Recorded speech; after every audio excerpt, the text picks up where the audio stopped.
On a serious note, mo wà emotional nígbà tí mo wo video tí mo fẹ́ play fún yín. Èmi dẹ̀ believe pé kò sí anybody tó máa wo video yìí tó náà ní wà emotional. But kí n tó play video yẹn fún yín ẹ jọ̀ọ́, mo fẹ́ pé àkíyèsí wa fún nǹkan méjì kan ẹ jọ̀ọ́ briefly. Ẹ jẹ́ ká gbìyànjú ìwọ̀nba bí tá bá ní mọ̀ bá ṣe sọ pé àní yẹn náà pé ó kéré yẹn náà ẹ jẹ́ ká máa ṣàánú.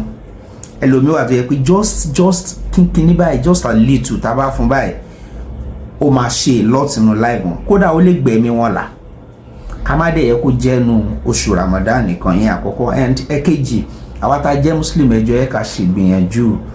Àjọlẹ̀ púpọ̀ jù nípa ẹ̀sìn wa, ẹ jọ̀ọ́ ẹ ká ṣe ìgbìyànjú. Lílá fi tọ́ ní káwọn people yìí ká láti gba 100,000 naira ó wà lára àwọn súrà tó short jù nínú Quran. God bless KSO, Ọlọ́run bá wa pẹ̀lú Àyìnlá, Ọlọ́run bá wa dúró tì wọ́n. Saheed Òṣùpá ìràwọ̀ yóò ní wọ́ọ̀kùn lágbára Ọlọ́run. Adáfẹ́mi náà adáfẹ́yìn olólùfẹ́ mi o. Kò ní bàjẹ́ fún yẹn, bá mi subscribe sí Akọ TV. Ẹ jẹ́ ká wo emotional video yìí. Ó lọ fàáfàá. Ramadan Kareem. Bismillahirrahmanirrahim. In la fi kureshi, in la fi him, in la ta shitani rabili alamina. Shitani rabili alamina.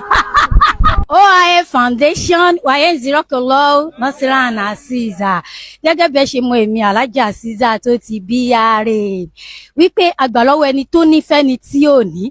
A tún ti wá gbé Salaam Aleikum Babiyala.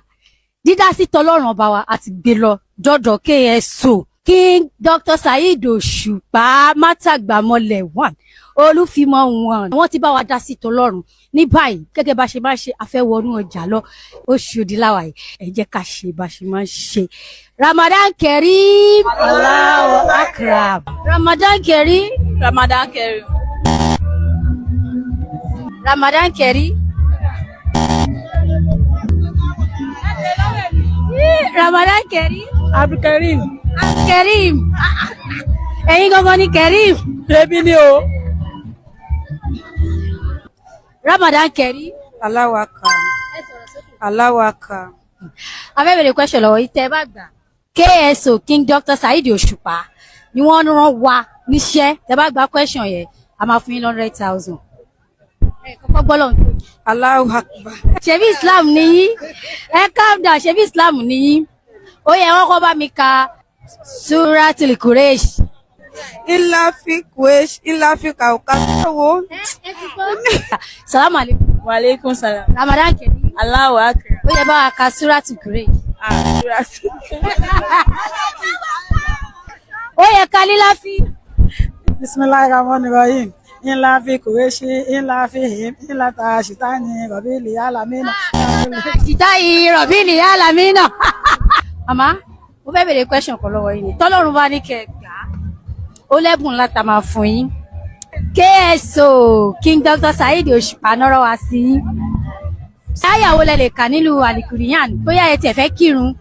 Àyàwó lẹ lè kà. Mo lè ka Bismillahirrahmanirrahim. Tí má ṣe yẹn tán mo lè sọ pé kúrò aláwàádù ọ kí n sọ pé Bismillahirrahmanirrahim. Iná Kalikausara ọ̀sọ́lẹ̀ rọ̀bì kàwálé aná ṣáàlẹ̀ akáwálẹ̀. Wàlẹ̀ àbúta Allah. Ọlọ́run ọba ṣe rí láti ìgbà tí a ti ń ṣe ètò Káta Nílọ́rẹ nínú àwẹ̀ yìí. In fact, ìdùnnú ètò tí ẹ̀ ń wò lọ́wọ́ yìí mo fẹ́ lè sọ pé òun ló pọ̀ jù nínú ọkàn mi. Inú mi dùn ó kọjá kèrémí. Tẹ́ bá wo fídíò yìí síwájú sí ẹ gbọ́ tí ìyá Àlùbáríkà ìgbé títóbi fún Ọlọ́run. Wọ́n wá sọ gbólóhùn kan nígbà tá a announce iye tí King Dr. Saheed Òṣùpá ní ká fún wọn. Wọ́n ní Allahu Akbar.